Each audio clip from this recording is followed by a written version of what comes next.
It was October 30th, 1978, a day that would change the destiny of two nations forever. In the early morning hours, under the instructions of Idi Amin, Ugandan tanks and soldiers thundered across the Kagera River, storming into northern Tanzania. The air was thick with dust and arrogance. Idi Amin had convinced himself that this bold move would cement his image as Africa's strongman. To him, it was not just an invasion, it was theater, a performance designed to humiliate his longtime rival, Julius Nyerere, and prove that Uganda's army was unstoppable.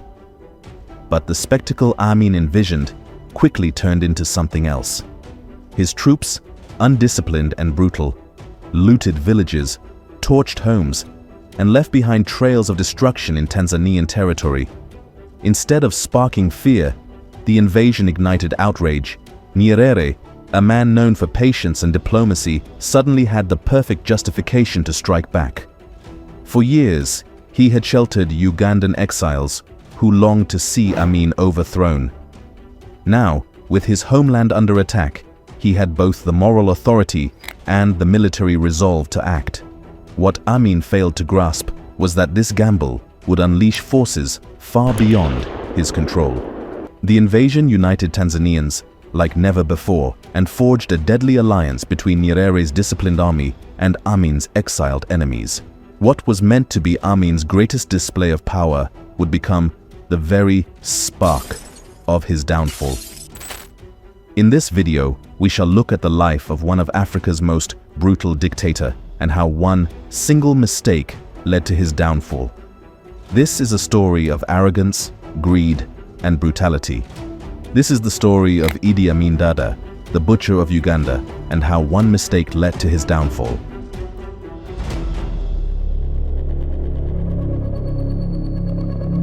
Idi Amin Dada remains one of the most infamous figures in African and world history. His story is a mix of mystery, brutality, charisma, and ambition. A tale of a man who rose from obscurity to seize power, only to plunge Uganda into one of the darkest chapters of its post-independence era. To understand how Amin became the president of Uganda, it is important to trace his early life, his military career, and the turbulent political climate that allowed him to rise. Idi Amin was born on the 30th of May, 1928, in Nakasero Hill, Kampala, Uganda. He belonged to the Kakwa ethnic group, a small minority often overlooked in Uganda's diverse ethnic landscape. His father, Andreas Nyabira, was a farmer who later converted to Islam and changed his name to Amin Dada. His mother, Aisha Ate, also played an influential role in his life, particularly in his early upbringing. Idi Amin had little formal education. Reports suggest he may have attended school for only a few years, leaving him functionally illiterate throughout much of his life. What he lacked in education, however, he made up for with physical presence, strength, and adaptability. Standing well over 6 feet tall, with a commanding physique, Amin quickly stood out in his community and later in the army. Uganda was still under British colonial rule when Amin came of age. In 1946, he was recruited into the King's African Rifles, KAR, a regiment of the British colonial army that drew soldiers from across East Africa. His entry into the army marked the beginning of his transformation from a poor boy in rural Uganda to a powerful figure. Amin's career in the King's African Rifle coincided with a period when Britain relied heavily on African troops to maintain colonial order and fight in distant conflicts. He served in several military campaigns, including operations against Somali rebels in the 1940s and the Mau Mau uprising in Kenya during the 1950s. His physical prowess and courage earned him promotions, even though his lack of education limited his ability to handle complex tasks. By the early 1960s, he had risen to the rank of sergeant and later lieutenant, one of the few Ugandans to achieve such a position in the colonial army. Uganda gained independence from Britain in 1962 under the leadership of Prime Minister Milton Obote. At independence, the Ugandan army was small and heavily influenced by the British.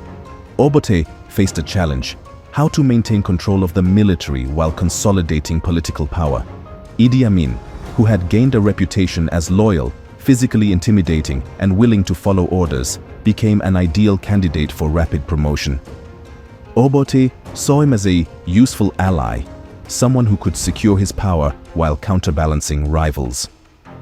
By 1964, Amin had been promoted to captain, and by 1965, he was one of the most senior officers in the Ugandan army.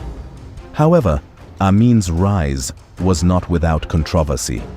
During operations in eastern Uganda, where the army was sent to suppress cattle rustling and rebellion, Amin was accused of brutality and misappropriation of resources. Still, Obote continued to shield him, partly because he needed a strong ally within the army. The 1960s in Uganda were marked by growing ethnic and political tensions. Obote, from the Lango ethnic group, faced opposition from Uganda, the most powerful kingdom in Uganda. Relations worsened when Obote suspended the constitution and clashed with the Kabaka, king of Buganda, Sir Edward Mutesa II. Amin became Obote's enforcer. In 1966, when Obote ordered an attack on the Kabaka's palace to crush Buganda's resistance, Amin led the assault. This cemented his reputation as Obote's most trusted military man. Obote rewarded him with rapid promotions, eventually making him commander of the army and air force by 1968. But while Amin appeared loyal, he was also ambitious. He cultivated networks among soldiers, many of whom were from northern Uganda and Sudanese backgrounds like himself. He positioned himself as a populist within the army, contrasting with Obote's increasingly authoritarian civilian leadership. By the late 1960s, tensions began to grow between Obote and Amin.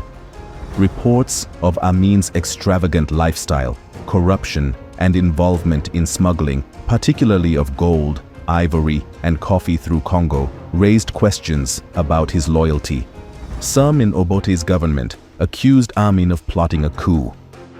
Obote tried to curtail Amin's power by reducing his control over military finances and reshuffling the army. At the same time, Obote himself was becoming increasingly unpopular. His attempts to centralize power, his suppression of political opponents, and his controversial move to the left economic policies angered many Ugandans. The army, however, remained the key to political power in Uganda, and Amin had positioned himself at its center. The decisive moment came in January 1971. Obote had traveled to Singapore to attend a Commonwealth Heads of Government meeting. Sensing an opportunity, Amin and his allies moved swiftly. On January 25, 1971, Amin launched a military coup, seizing control of Kampala and key installations. The coup was bloodless at first, and it caught Obote completely off guard. When the news reached him in Singapore, he was stranded in exile, unable to return to Uganda. Amin declared himself president, commander-in-chief of the armed forces, and head of government. He justified his actions by accusing Obote of corruption, authoritarianism, and endangering national unity. Initially, many Ugandans welcomed the coup. Obote had become unpopular, and Amin presented himself as a man of the people, humble, approachable, and willing to listen. Crowds cheered him in Kampala, and international recognition soon followed. Britain and Israel, among others, quickly acknowledged his government.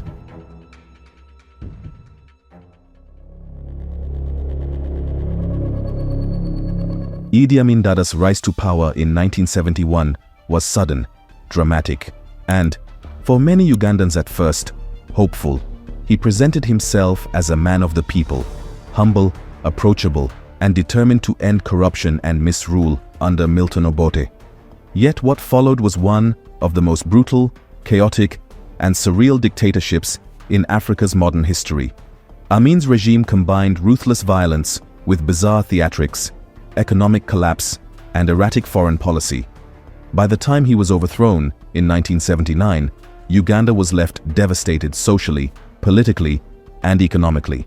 When Amin seized power in January 1971, he announced himself as a savior. He promised to restore democracy, free political prisoners, and hand power back to the people. To many, he was refreshing compared to Obote, whose authoritarian style and unpopular policies had alienated Ugandans. Amin toured the streets barefoot, mingling with ordinary citizens, dancing with women, and even playing football in public. His approachable manner made him popular. He also sought legitimacy abroad. Britain and Israel quickly recognized his government, and Western powers initially saw him as a pragmatic alternative to Obote. In his first year, he released prisoners, improved relations with foreign investors, and reassured the public that he was a leader for all Ugandans. But beneath this charm offensive lay a ruthless determination to consolidate power. Amin understood that his greatest threat came from the army. He moved swiftly to eliminate Obote loyalists and rival officers. Thousands of soldiers, particularly from Obote's Lango and Acholi ethnic groups, were executed or disappeared. This ethnic purge spread beyond the military. Civil servants, intellectuals, and community leaders suspected of disloyalty were also targeted. By 1972, Amin had created a police state fueled by fear. The State Research Bureau and the Public Safety Unit, his secret police organizations, became notorious for torture, disappearances, and extrajudicial killings. Over the course of his 8-year rule, it is estimated that between 300,000 and 500,000 Ugandans were killed. Rivers such as the Nile became dumping grounds for bodies, fear permeated daily life, and silence became the only form of safety. Perhaps the most infamous act of Amin's rule came in August 1972. In a shocking decree, Amin ordered the expulsion of all Asians. These Asians were brought by British, mainly of Indian descent, from Uganda, giving them 90 days to leave. Around 50,000 to 80,000 Asians were forced out, many of whom had lived in Uganda for generations. Amin claimed that God had appeared to him in a dream and instructed him to rid Uganda of foreigners who were sabotaging the economy. He portrayed the decision as an act of nationalism, giving Uganda back to Ugandans. The expelled Asians were forced to abandon their businesses, homes, and property, much of which Amin redistributed to his supporters and soldiers. While initially popular with many ordinary Ugandans, this move proved disastrous. The expelled Asians had been the backbone of Uganda's economy, running businesses, factories, and trade networks. Their departure triggered a massive economic collapse, as inexperienced soldiers and political allies failed to manage the seized enterprises. Shortages of goods, inflation, and the breakdown of services soon followed, plunging Uganda into poverty. Amin carefully crafted an image of himself as a larger-than-life figure. He adopted grandiose titles such as His Excellency, President for Life, Field Marshal Al-Haji Dr. Idi Amin Dada, VC, DSO, MC, Lord of all the beasts of the earth and fishes of the sea, and conqueror of the British Empire in Africa in general and Uganda in particular. He portrayed himself as a pan-African hero and anti-imperialist champion, often sending mocking letters to world leaders, including Queen Elizabeth II and US presidents. He declared himself the last king of Scotland and once offered to lead an invasion of South Africa to liberate black people from apartheid. Amin's mix of humor, absurdity, and menace fascinated and horrified the world. His eccentric stunts, such as parading around in full military regalia, driving luxury cars while his people starved, or holding bizarre press conferences, made him an international spectacle. Yet behind this spectacle was a dictator who ruled by fear and violence. At first, Amin enjoyed good relations with the West. Britain, Israel, and the United States supported his regime, partly due to strategic interests. Israel helped train his military, while Britain maintained trade ties. But by 1972-73, relations soured. Amin expelled Israeli advisors, accusing them of plotting against him, and turned to Libya's Muammar Gaddafi and the Soviet Union for support. He aligned himself with Arab nations, presenting himself as a defender of Islam and African liberation. Amin also became a master at playing Cold War politics. He would threaten one side while courting the other, extracting aid and weapons. Uganda became a stage where global rivalries were acted out. However, his unpredictability eventually alienated almost everyone.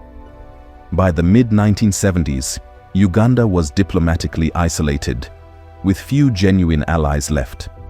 For ordinary Ugandans, life under Amin was a nightmare. Arbitrary arrests, disappearances, and executions were routine. Soldiers could confiscate property, assault civilians, or kill with impunity. The economy collapsed, leading to shortages of food and medicine. Schools and hospitals deteriorated, and corruption flourished. At the same time, Amin sought to maintain a populist image. He sponsored public feasts, handed out gifts, and mingled with citizens at rallies. Many Ugandans were caught between fascination with his flamboyance and terror of his brutality. As time passed, Amin grew increasingly paranoid. He staged frequent purges, accusing allies of plotting against him. His regime became a revolving door of ministers, military officers, and advisors, many of whom ended up executed or exiled. His paranoia extended to neighboring countries. Relations with Tanzania, led by Julius Nyerere, were particularly hostile. Nyerere had given refuge to Milton Obote and other Ugandan exiles, fueling Amin's suspicion and resentment.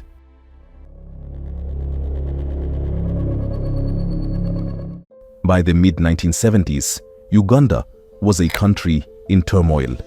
Amin's regime had earned a reputation for mass killings, purges of rivals, and economic mismanagement, particularly after the expulsion of Uganda's Asian community in 1972. Corruption spread throughout government institutions, the economy collapsed, and shortages of goods plagued ordinary Ugandans.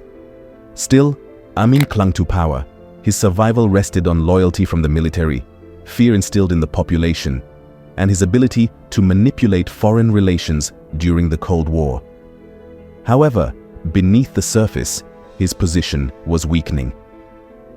Many Ugandans resented his rule, and thousands of exiles found refuge in neighboring Tanzania under President Julius Nyerere, who openly opposed Amin. The rivalry between Amin and Nyerere was both personal and political. Nyerere had supported Milton Obote, the Ugandan leader Amin overthrew in 1971. After the coup, Nyerere granted Obote asylum in Tanzania, where Ugandan exiles organized resistance. Relations between the two countries grew tense, marked by border clashes and harsh rhetoric. Amin viewed Tanzania as a threat to his survival, while Nyerere saw Amin as a tyrant who destabilized the region. Their hostility simmered for years before exploding into open conflict in 1978. In October 1978, Ugandan troops mutinied against Amin. In the southern region near Tanzania, many of the mutineers fled across the border. Amin, rather than addressing the discontent within his army, blamed Tanzania for supporting the rebels. In response, he ordered a full-scale invasion of Tanzanian territory. On October 30th, 1978, Ugandan troops crossed the Kagera River and occupied the Kagera salient, a strip of Tanzanian land. Amin declared the region annexed to Uganda, proclaiming it as part of his empire. He believed the invasion would rally Ugandans around a nationalist cause, intimidate Nyerere into submission, demonstrate his military strength to silence both domestic and foreign critics. It was, however, a catastrophic miscalculation. The Ugandan army that stormed Kagera was poorly disciplined and notorious for brutality. Instead of consolidating their hold, the soldiers looted, raped, and killed civilians, burning villages and destroying infrastructure. The atrocities not only enraged Tanzanians, but also embarrassed Amin internationally. Tanzania, a relatively stable country under Nyerere, had long been cautious about direct confrontation. But the invasion changed everything. The attack gave Nyerere both the moral justification and domestic support to launch a counter-offensive. Nyerere responded decisively. He mobilized the Tanzania People's Defense Force, TPDF, and called on Ugandan exiles to join the fight. Unlike Amin's army, the TPDF was disciplined, well-organized, and motivated. By late November 1978, Tanzania had pushed Ugandan forces out of the Kagera region. But Nyerere did not stop there. He declared that Amin's aggression had to be punished permanently. With the support of Ugandan rebels, Tanzania launched a full-scale invasion of Uganda. As Tanzanian forces advanced, the weakness of Amin's army became clear. Despite Amin's boasts of having one of Africa's strongest militaries, the reality was different. Years of purges, corruption, and favoritism had hollowed out the Ugandan army. Many officers were chosen for loyalty rather than skill, and discipline had deteriorated badly. While Tanzanian troops advanced with strategy and coordination, Ugandan forces often fled, surrendered, or engaged in indiscriminate violence. Amin's soldiers looted towns rather than fight, further alienating the population. The myth of Amin's invincibility crumbled. By early 1979, Tanzanian and Ugandan exile forces had captured key towns and were closing in on Kampala. Amin tried to rally support by staging rallies, making bombastic speeches, and appealing to foreign allies. Libya's Muammar Gaddafi sent troops and supplies, and Amin sought help from Palestinian factions and the Soviet Union. Yet these efforts could not stop the inevitable.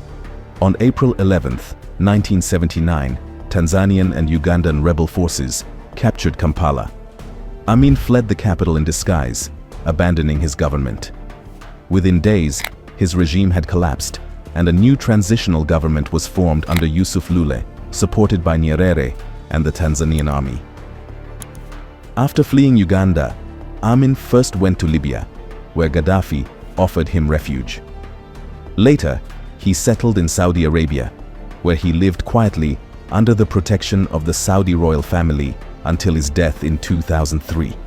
He never returned to Uganda and never faced trial for the atrocities committed under his rule.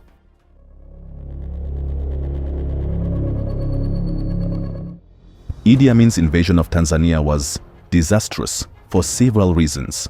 1. Misjudging Tanzania's resolve. Amin underestimated Nyerere's willingness to fight back. He assumed Tanzania would back down, but instead, Nyerere used the invasion as an opportunity to eliminate him once and for all. 2. Exposing military weakness. Amin's army, which he often boasted about, was revealed to be corrupt, undisciplined, and incapable of sustained combat. The invasion showcased Uganda's military incompetence rather than strength. 3. Uniting his enemies. The invasion united Tanzanians and Ugandan exiles. For years, opposition to Amin had been scattered, but now they had a common cause and powerful backing from Nyerere's government. 4. Losing international legitimacy. Amin's brutality had already isolated him diplomatically, but the invasion of a sovereign neighbor destroyed any remaining goodwill. Even countries that once tolerated him, like Britain, distanced themselves. 5. Triggering regime change. By attacking Tanzania, Amin gave his enemies the perfect excuse not just to repel his army, but to invade Uganda and remove him from power. The fall of Amin's regime marked a turning point in East African history. Uganda entered a long period of instability as different factions vied for power in the years following his ouster. Tanzania, meanwhile, gained prestige for standing up to Amin, but also bore the financial cost of war.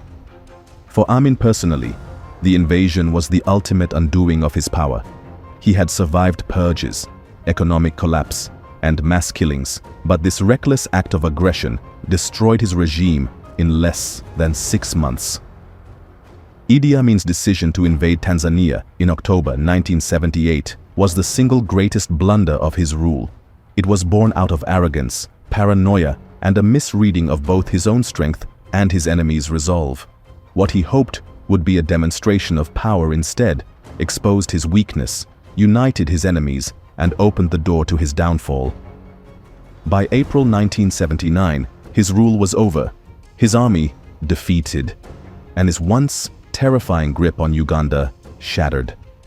Amin's downfall is a stark lesson in how reckless ambition and military miscalculations can end even the most brutal of dictatorships. Idi Amin died in exile in Jeddah, Saudi Arabia, on August 16, 2003, at the age of 78. After being overthrown in 1979, he lived quietly under Saudi protection, sustained by a government stipend. In his final years, Amin suffered from severe hypertension, kidney failure, and other health complications.